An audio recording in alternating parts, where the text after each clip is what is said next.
The following talk was given at the Insight Meditation Center in Redwood City, California. Please visit our website at audiodharma.org.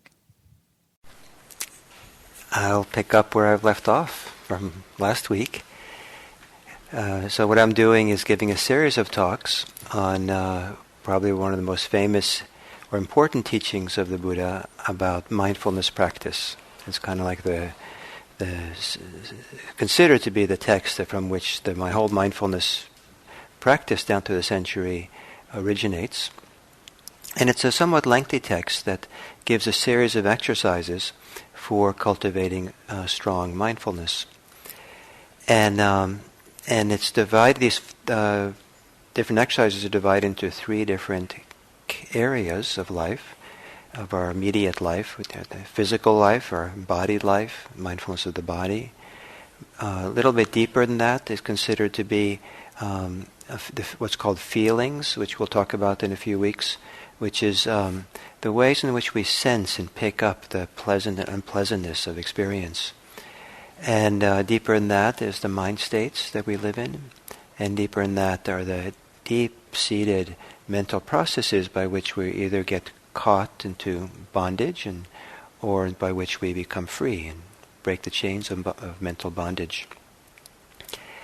And so right now we're talking about mindfulness of the body, which is an extremely important area of Buddhist practice, and which I didn't see when I first started doing Buddhist practice. The teachings I was given didn't talk about the body much. And it seemed like, if anything, was more intellectual and ideas and mind things rather than anything to do with the body. But that was the rhetoric I kind of picked up. But the practice that we did was all about being in the body. It was all these physical things and physical activities and what you did with the body, how you carried your body, what you did with your body, the attention that you used through the body, and walking and standing and sitting and walking through doors and eating, and everything was kind of set up to be aware of what you're doing with your body. And so without being taught to be aware of the body, that became a huge part of my life. It became kind of second nature to have a mindful presence, a present moment awareness rooted or centered in my body. And it's been a huge gift for my life, and I just love it. It's a wonderful thing.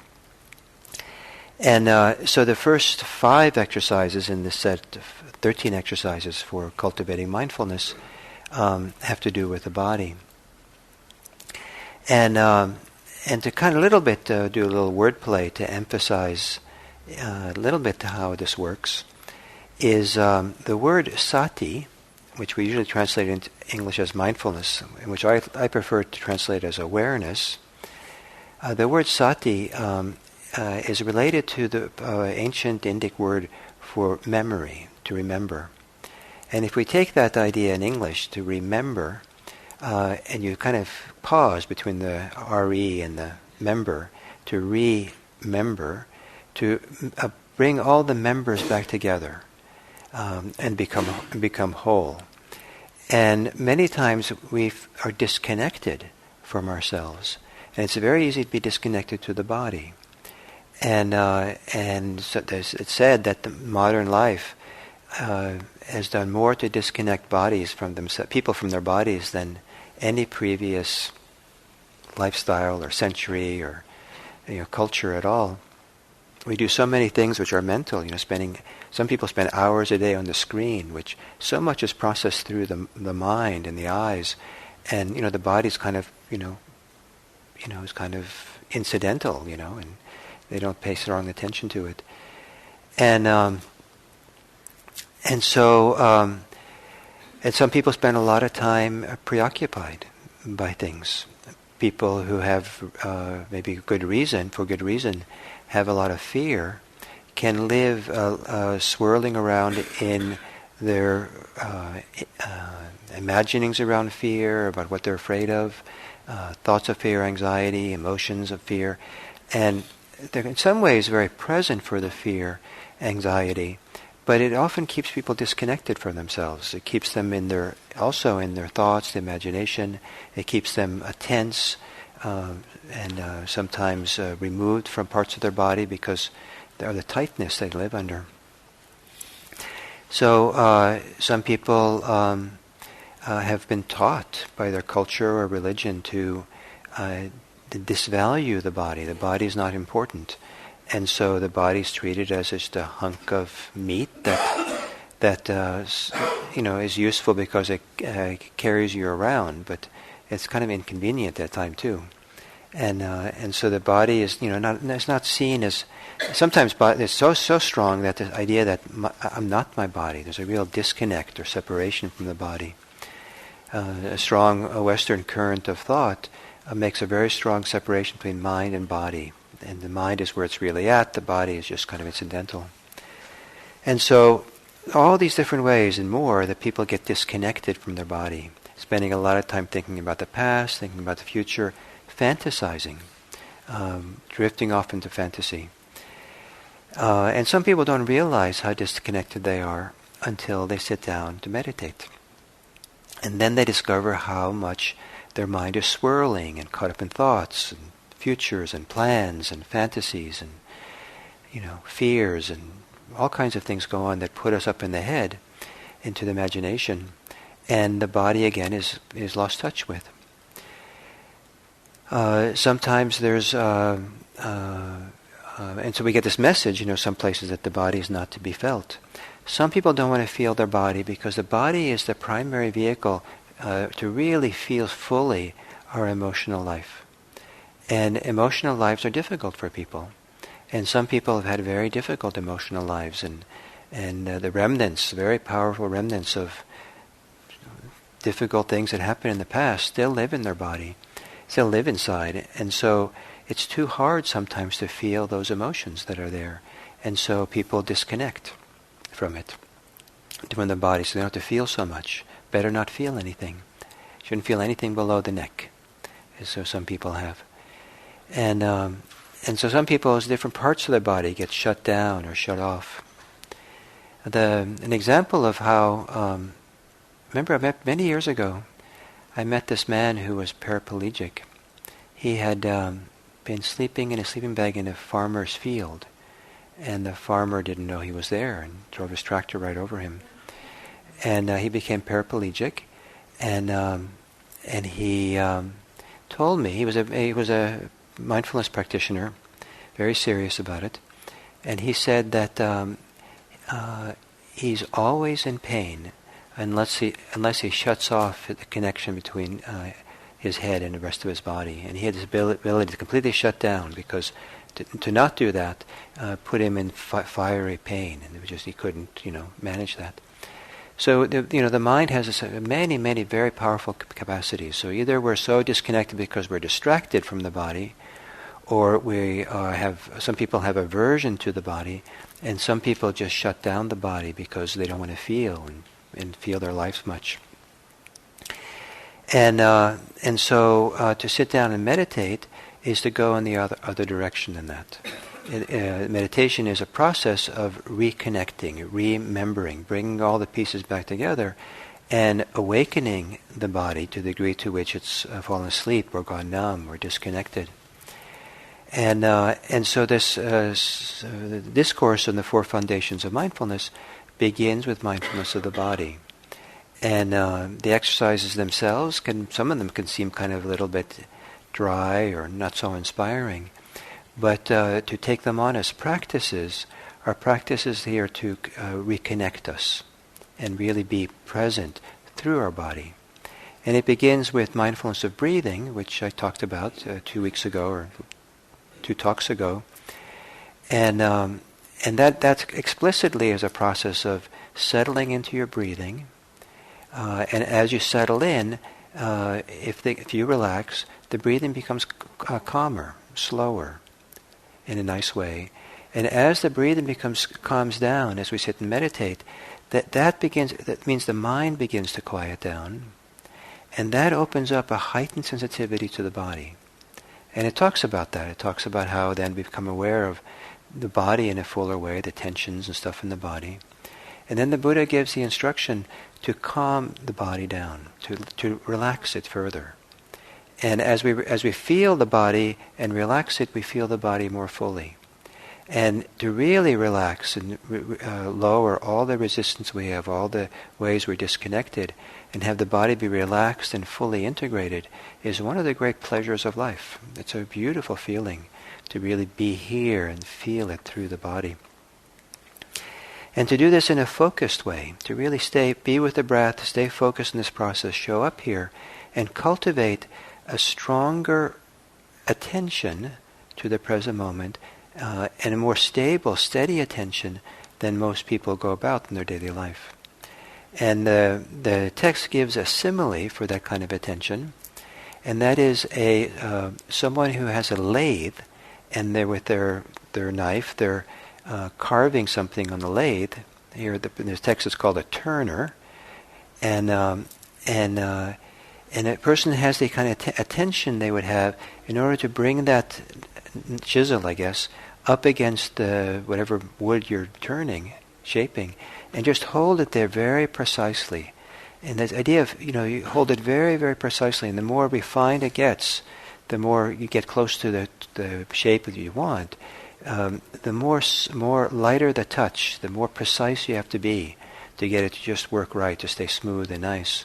And the kind of focused attention that keeps you right there, as someone doing that kind of work, craft work, is the kind of attention the Buddha, I think, is trying to encourage us to have for staying on the breath. Really there. And it's a beautiful thing. You feel this, if you think of the cycle of breathing in and out as being the lathe, and your attention being the chisel, and you want to keep that chisel of attention right there in the full cycle. Because if you take your chisel on and off the bowl that you're making, you're not going to get a smooth, round thing. And so the craftsperson keeps their attention honed and focused right there. You can't miss anything. You're just right there. And they might be thinking about things, looking at the bowl, studying it, being with it, but their primary attention is just staying right there. So we're cultivating this relaxed attention on the breathing that's also finely honed like a chisel, just staying right there, feel it, be with it. Not only for the purpose of cultivating strong attention, present moment attention is able to stay in the present moment with something, but also so that refined attention begins to awaken up the body. And we start feeling and become aware in the body much more.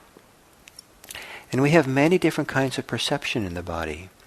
And as we know, right, there's a hot and cold, and there's pressure, and there's a perception that can feel the movements of the body.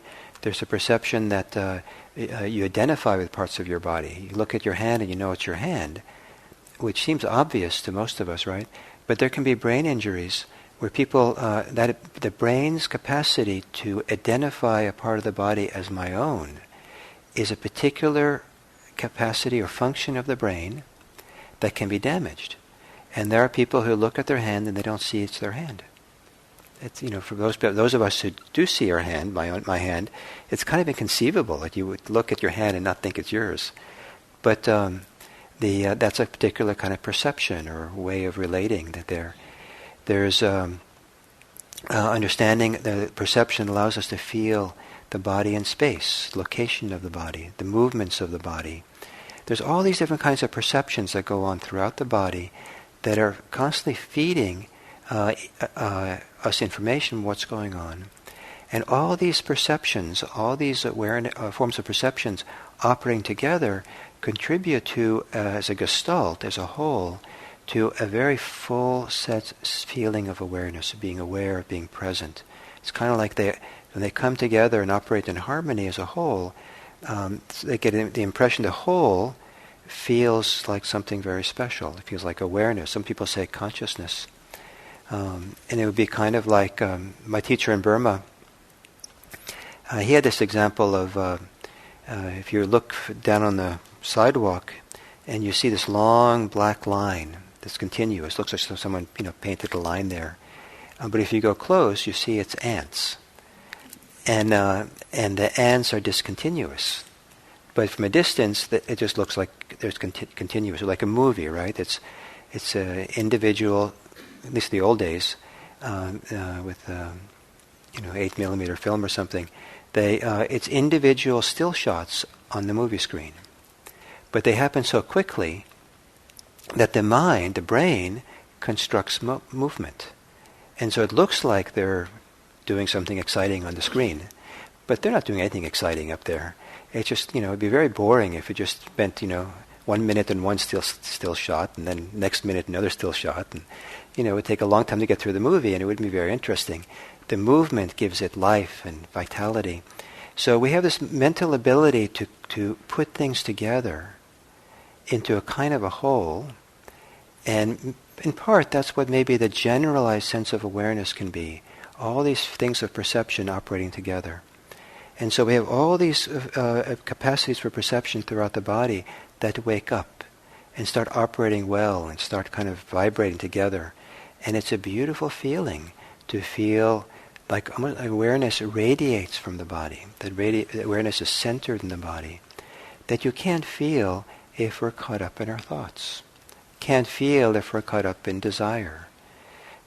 Can't feel if we're caught up in the future, the past. We can't really feel in a full way if we're in fantasy. So why do this? Why cultivate this stronger sense of awareness and this strong mindfulness? And that's what the topic last week. We talked about the refrain. And the refrain talks about we want to cultivate a strong enough mindfulness so that the ordinary concepts we have that we overlay on experience are not operating. And in particular, it's concepts about identifying with the experience. Me, myself, and mine, this is who I am. I can look at my hand and I can say that I have the most beautiful hand in the world, and I'm so special, and I'm wonderful, and don't you really admire me because of my hand? I am like really the best hand person around. Or it could be the opposite, like, wow, that's an ugly hand. How do I get born with that hand? I better not even, I can have it with my hand, right? I'm caught up in my hand, and I go overboard with it, right? Or I can close my eyes, and I can feel the sensations of my hands. I can feel the pulsing and the vibration, the warmth and the heat. And without the overlay of all these crazy ideas about, the value of my hand and what people think of it and all that. So this ability to quiet the mind down from all its busy thoughts and judgments and all that, and just experience something in and of itself in its pristine simplicity, just the sensations of the hand, before all the overlay of projected ideas on it. So that's the direction this practice is going. And so one of the reasons to drop into the body and develop a strong sense of present moment awareness in the body, it drops us out of this being caught up in the conceptual realm.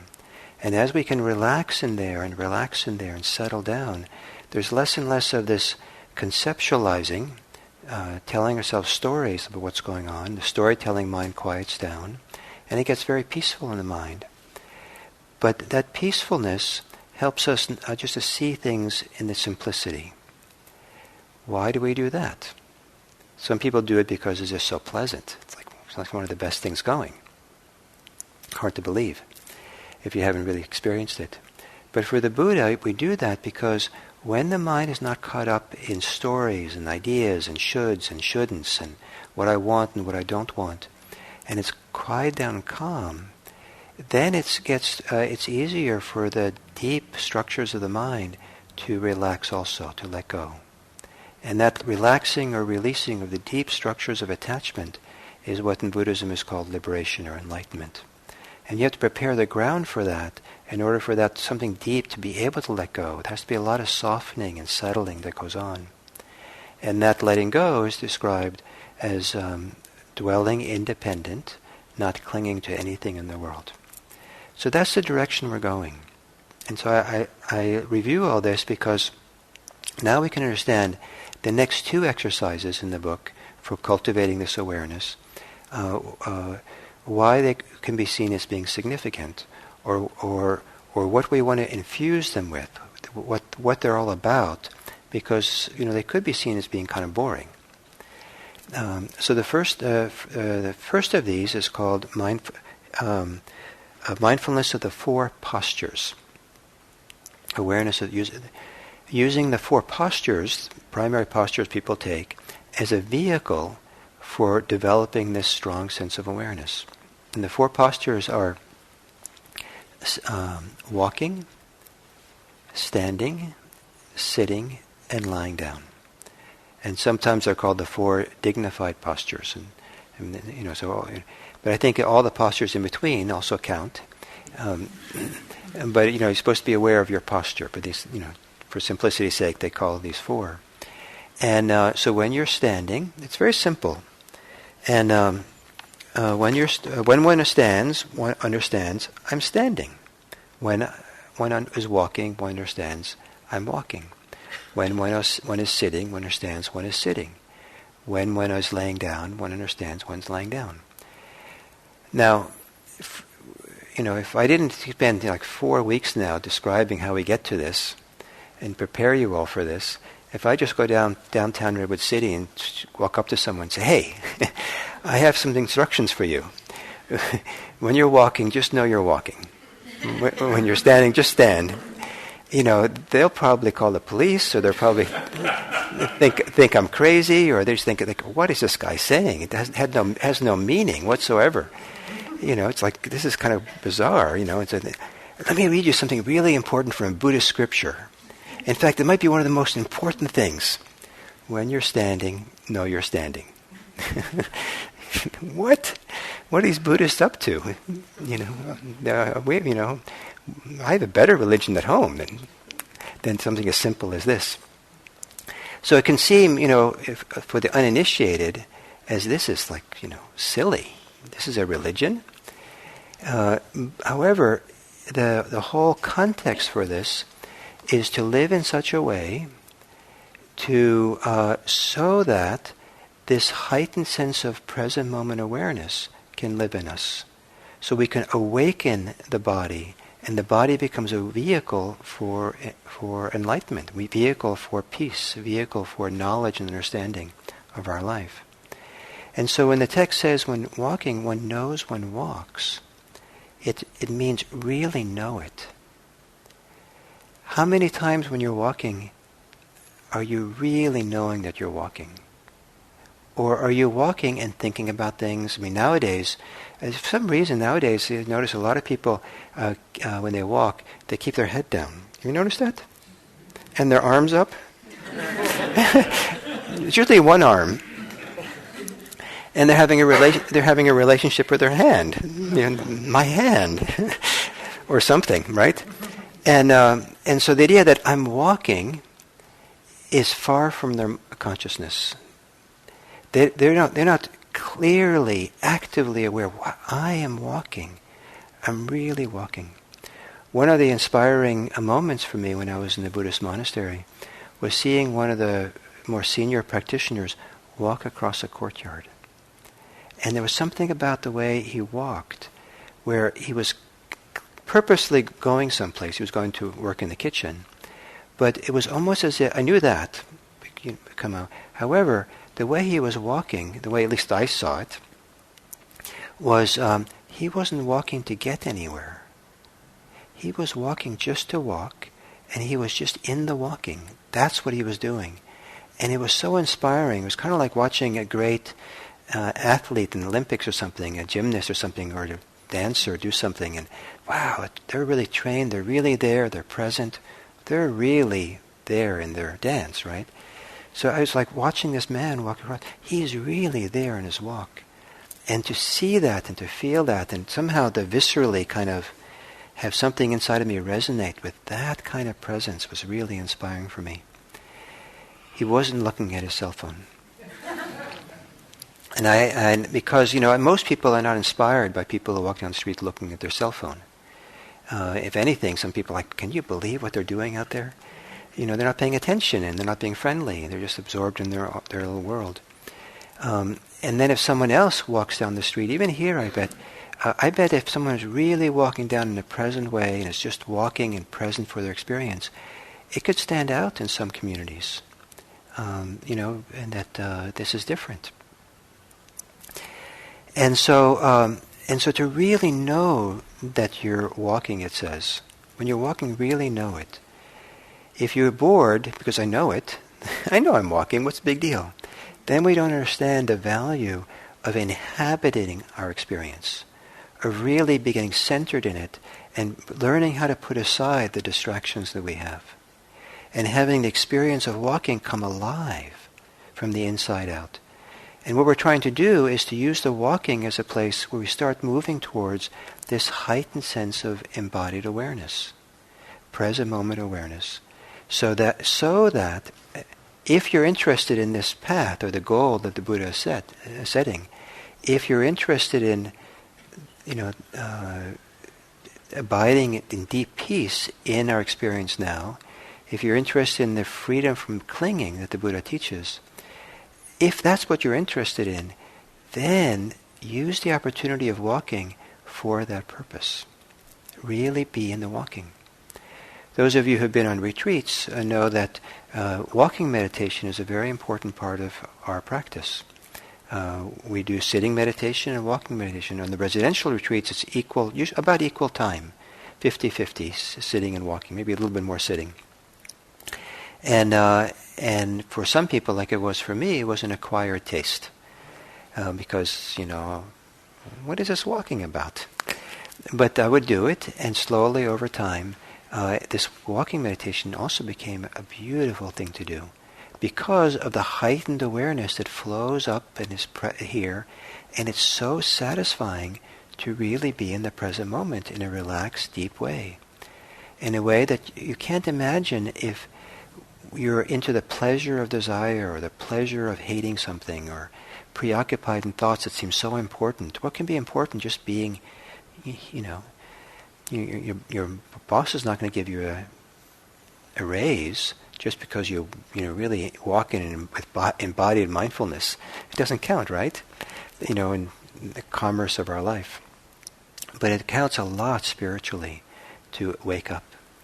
And so when the Buddha says, when we stand, know you're standing, but really know it, and keep knowing it, keep waking up to it until it becomes like second nature. When you sit, really know you're sitting. In Zen, they talk about when you walk, just walk. When you stand, just stand. When you sit, just sit. Just be there and do the thing you're doing. And then when you lie down, know you're lying down. So this is part of the training for cultivating, establishing this heightened awareness, which is mindfulness. So if you're interested in developing this heightened awareness, then you could use these very simple, ordinary tasks activities that we're always doing to do that. So then comes the next exercise, and that's called, I don't know what it's called, but it has to do with being clearly comprehending, having clear comprehension, clear knowledge of activities that we're doing.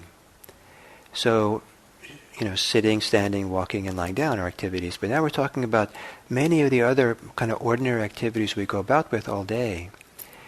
We can do them mindlessly and not really inhabit them and be in them, or we can do them in an inhabit, fully present way in order to cultivate this heightened awareness.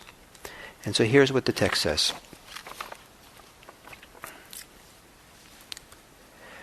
One acts in full awareness when going forward or returning.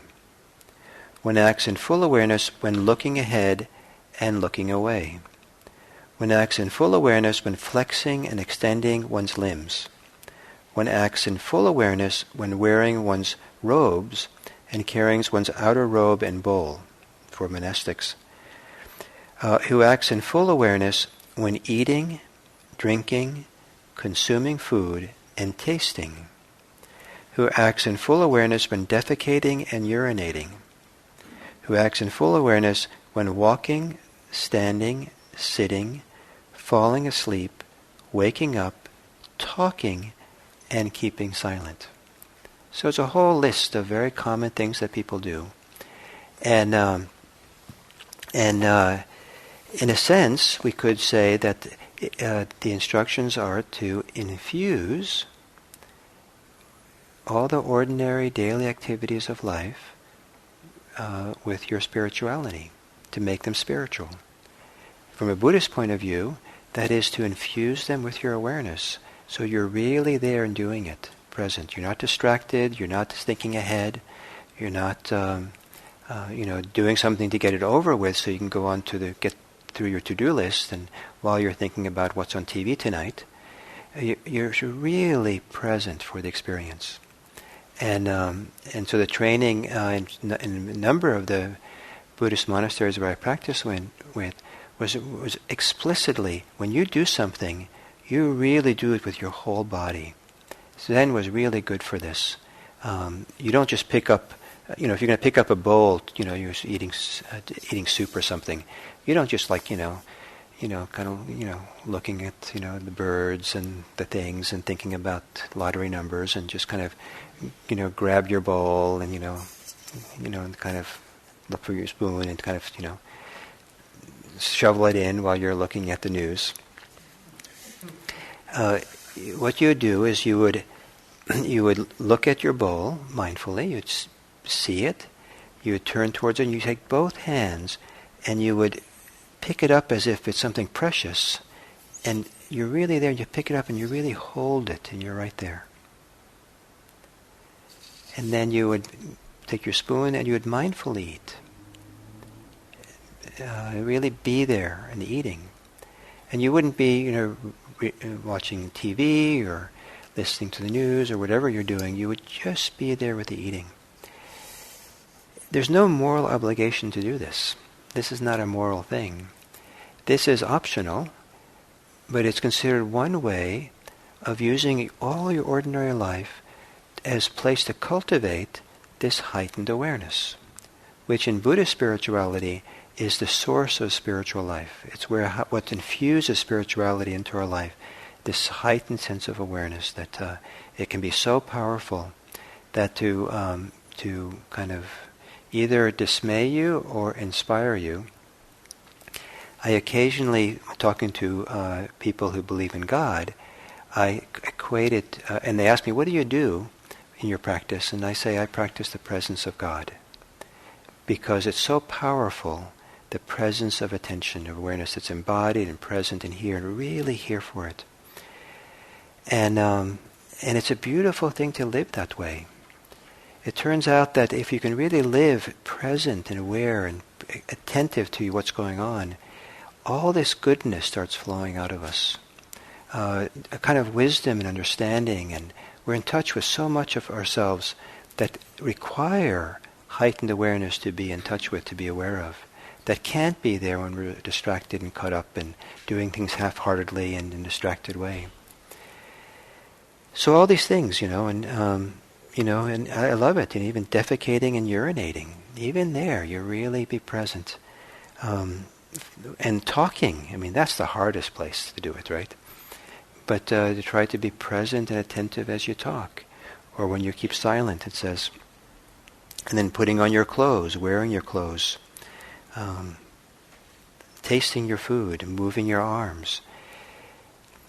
It's the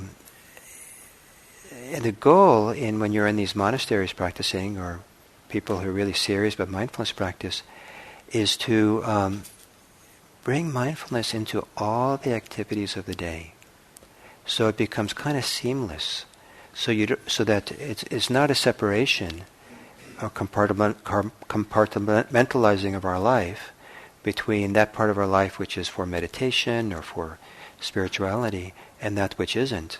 It all becomes a whole. This remembering.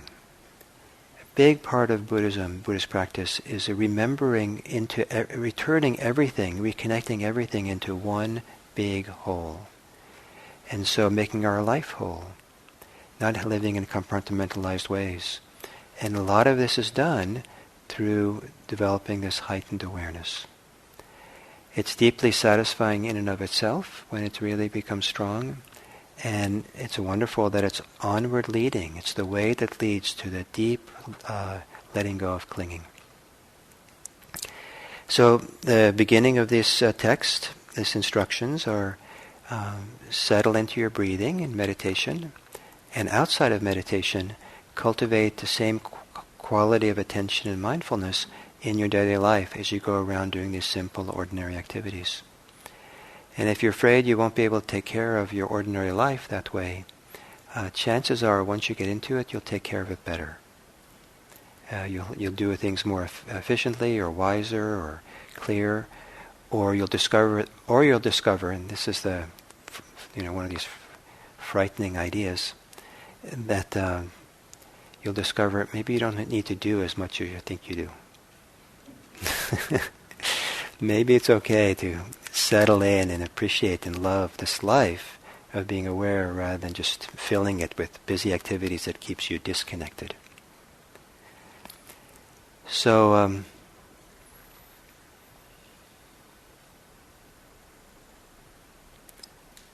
so we have about 5 minutes before the official end. What do you think of this? Does this seem like a good idea or a bad idea, or was this motivating for you or discouraging for you or confusing for you? Or I'd like to hear. Yes. I have a question. When listening to you, I thought the way I understood, you talked about relaxation of the body versus calming the mind. The way that I talked about relaxation of the body and calming the mind. Uh-huh. Yes, meaning more, dropping into the body versus calming the mind. Which one? Is there a rule? Which one comes first? Maybe they happen together. Maybe they don't happen separately. Because specifically the way the Buddha in this text talks about relaxing the body, it's not the. He talks about the what's called the bodily formations, usually translated into English, and that part of the body that needs to be relaxed is tense because of what happens in the mind. The tension and mental activity, mental tension, physical tension come together. If it wasn't for something going on in the mind, generally there would be no physical tension in the body. So there's a very close connection to them. They're not really separate. And so it goes in reverse as well. As the tension in the body relaxes, there's like little strings, puppet strings that go up to the mind. And so the puppeteer begins to relax too. Just to elaborate on the question and on your answer. So if I drop into the body and feel the sensations, I'm not really avoiding the thoughts, but I'm bringing my attention to the body. So naturally, the mind starts to calm down, and vice versa. Yes, naturally is maybe a little. How about if we say naturally, eventually? That sounds good. Thank you. Because I don't want to say it's automatic that 1-to-1 correspondence. Just feel your body and everything kind of relaxes, but it takes practice and it takes a lot of care and attention and compassion and really being present and developing that presence. And with time, it goes faster and faster. But at first, some things are so frozen and so caught mentally, emotionally, physically, that it actually takes a while for things to thaw and to relax. And so in the meantime, we hold it with loving attention, patient attention, and then things start to wake up and relax. Thank you. Can you pass it, Mike, down there? So thank you. And I personally aspire to be in touch with the body and have been practicing mindfulness for a while. I think my big question is, how does one practice when, for example, defecation, that would be I think, for me, the easiest example to use, leads in heightened awareness of mortality and death and oblivion. And actually in one of my more relaxed states, my few jhana states that I actually achieved, I felt complete terror. And I'm secular, so I don't have the comfort of thinking that there will be other lives. So what would you recommend around working with terror that comes up? in those I states. see.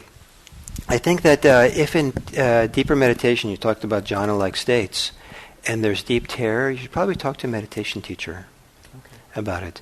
It's a known phenomena, so first teachers would probably normalize it for you, but first they'd like to hear more details, what is going on. And because there is a certain kind of deep meditation practice or deep unfolding that can go through a layer of fear and terror, and it's for some people it's a short layer; they hardly notice they go through it, and some people it becomes it's the kind of stays for a while.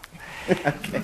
And there's a variety of reasons for that, and so it takes some care and some support and attention and to help normalize it and understand how to work with it and be told that it's part of the process and so that's what I'd encourage to do, and to do it that way. And in the meantime, until you've had a chance to talk to someone, a few guidelines. One is that as important it is to go through this kind of terror sometimes, it's also very important to have confidence that you can pull away from it. And some people haven't learned that as a lesson, so they just think I have to hang in there and just until I pop or something. But it's actually to touch into it and say, okay, that's enough for today, and learn how to pull out, and it's actually a very, very important part of the process. And the other is to try to cultivate a lot of compassion, a lot of metta and kindness, maybe at other times. So there's a reservoir of that as you go through it, and that can hold you and support you and give you some confidence. It's very useful, thank you. Great. And we will, in a few sessions, talk about, as part of this, it's one of the sessions here is mindfulness of death. And that's when you should wear your T-shirt. I'll try to remember. You try to remember, yes.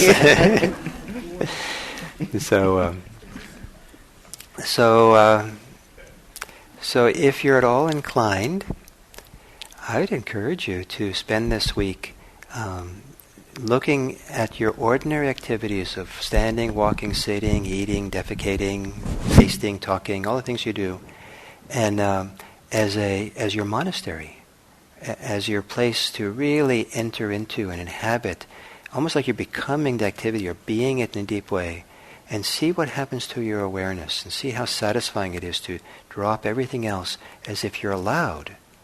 This is a radical idea. As if you're allowed to not be busy. Just do this one thing. Standing, sitting, eating, urinating. May all forms of release bring you happiness.